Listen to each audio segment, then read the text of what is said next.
Kepribadian. Apa itu kepribadian? Apa yang mempengaruhi pembentukannya? Bagaimana cara mengukurnya? Dan kenapa suara di kepalaku nggak hilang-hilang?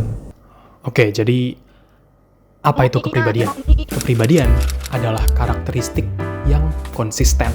Karakteristik itu contohnya kayak pendiam, gampang marah, aneh, dan lain-lain. Agar sebuah karakteristik itu dianggap sebagai kepribadian, karakteristik itu harus persisten, alias tetap ada dalam jangka waktu yang lama. Kepribadian pendiam, ya kalau di situasi sosial, dia diem. Kepribadian gampang marah, ya dia gampang marah. Kepribadian aneh, ya dia ngobrol sendiri karena di kepalanya ada suara yang nggak berhenti-henti dan nggak bisa dikeluarin sama dia. Topik kepribadian ini sudah dijelajahi oleh manusia, bahkan dari zaman Yunani kuno dulu. Kita sebagai manusia tuh rasanya kayak punya ketertarikan khusus untuk topik ini. Kenapa? Karena coba aja pikirin deh, saat kita pertama kali ketemu sama orang, apa yang pertama kali kita pikirin? Pikiran kita cenderung secara mandiri untuk ngejudge atau menilai karakteristik orang tersebut. Menilai kepribadian orang lain itu ya hal yang alami bagi kita, karena ujung-ujungnya ya kita itu makhluk sosial. Dan karena ngejudge kepribadian itu merupakan hal yang manusiawi, psikologi pun berusaha untuk mempelajarinya. Karena moto psikologi adalah untuk mempelajari segala hal yang manusia, yang berbau manusia, yang melibatkan manusia. Dia bukan manusia, tangkap dia, belah kepalanya. Dari planet mana kamu berasal? Tapi di video ini, aku nggak mau bahas tentang cara ngukur kepribadian yang scientific, yang logis, yang widely accepted. Pada video ini, aku mau bahas cara ngukur kepribadian yang aneh-aneh. Cara ngukur kepribadian dari kebijaksanaan orang-orang terdahulu kita, dari nenek moyang kita, dan yang saat ditanya mereka itu dapat info dari mana, mereka jawabnya dari mimpi mereka. Pada video ini, kita akan membahas sejarah aneh dari teori dan pengukuran kepribadian. Yunani kuno, hiruk-pikuk pasar zaman dulu, atau zaman dulu disebutnya agora. Tempat di mana Socrates gangguin kehidupan damai masyarakat dengan pertanyaan-pertanyaan briliannya, yang kebetulan juga super-duper ngeselin, yang ujung-ujungnya ngebuat dia dicap pengkhianat demokrasi dan dihukum mati. Tempat di mana Diogenes ngesinisin segala aspek kehidupan selagi dia keselak gurita hidup dan mati karena keselak gurita hidup. Oke, tempat yang bukan merupakan latar belakang cerita kita hari ini. Tempat yang mana cuma ku mention untuk narik atensi kalian doang. Tempat yang mana ingin ku bahas adalah tempat ini, Asklepion, di mana Hippocrates buat teori kepribadian dan kesehatan berbasis keseimbangan cairan empedu yang mana baca Wikipedia page-nya buat my ass EP on. Haha, jokes yang on. Hippocrates adalah bapak kedokteran. Dari title-nya aja udah ketahuan bahwa dia bukan sembarangan orang pinter. Dia adalah orang yang pinter yang sangat-sangat penting pada bidang yang kita pakai sekarang, pada bidang kedokteran. Namun, harus diingat bahwa dia juga merupakan orang pinter dari zaman dulu. Dan orang pinter dari zaman dulu punya kecenderungan untuk percaya terhadap hal-hal yang aneh. Dan salah satu hal aneh yang dia teorikan dan dia percaya adalah humorism. Yang mana simpelnya, humorism itu bilang bahwa kepribadian kita itu dikendalikan oleh 4 cairan humor. 4 cairan yang ada di dalam badan kita. Cairannya ada apa aja? Yang pertama ada darah, yang kedua ada empedu kuning, yang ketiga ada empedu hitam, dan yang terakhir itu ada dahak. Ya, dahak yang ini, yang bapak-bapak.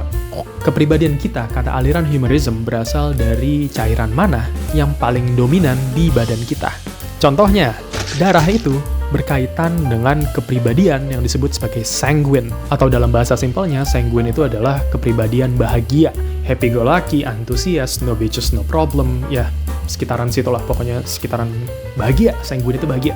Nah, pertanyaannya, dari mana asal logika ini?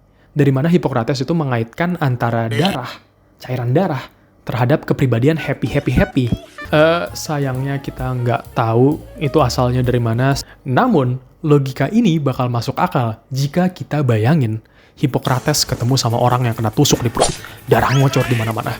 Dan seenaknya dia bilang bahwa orang yang sekarat ini nggak sanguine. Kamu nggak happy. Well, sebenarnya sang korban kena luka tusuk dan pendarahan dan kesakitan sehingga nggak bisa kelihatan bahagia. Oleh karena itu, ya aku tahu. Oleh karena itu, ku bilang teori ini aneh. Oke, diam. Mari kita lanjut ke teori selanjutnya.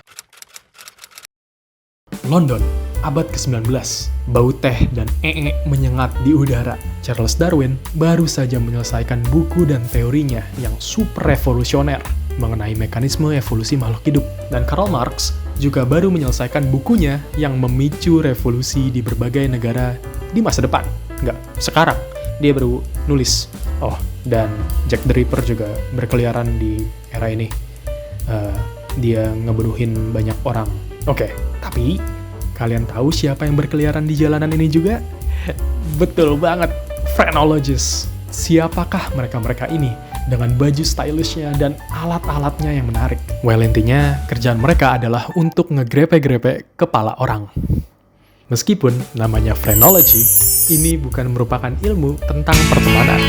Phrenology berasal dari kata Yunani, dari kata phren yang artinya pikiran, dan ology, logos artinya ilmu. Jadi ilmu pikiran. Meskipun arti dari istilahnya ini adalah ilmu pikiran, mereka nggak pelajarin pikiran sama sekali. Atau seenggaknya metodenya salah. Inti dari teori phrenology adalah bahwa kepribadian kita bisa diprediksi dari bentuk kepala kita. Jadi, tugas seorang phrenologist adalah untuk ngeraba-raba kepala orang dan ngasih tahu orang tersebut mengenai kepribadian mereka. Kepribadiannya kayak apa? Ya, biasalah. Kelebihannya apa, kekurangannya apa, kecerdasannya gimana, dan lain-lain.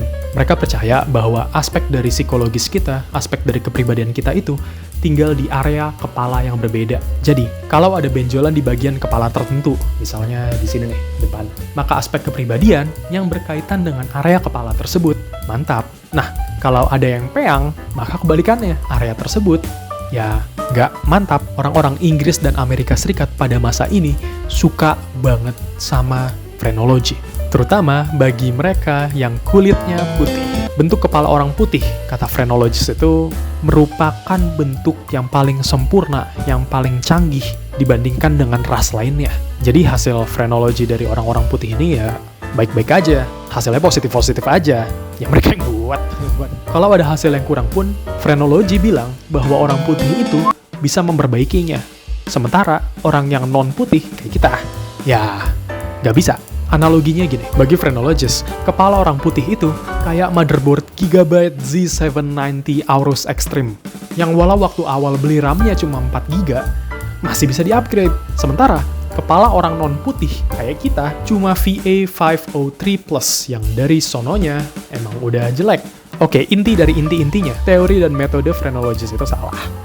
Dan ngeselin, karena banyak aspek rasismenya. Oke, like dan subscribe kalau video ini membantu karena kita semua butuh duit. Bye-bye.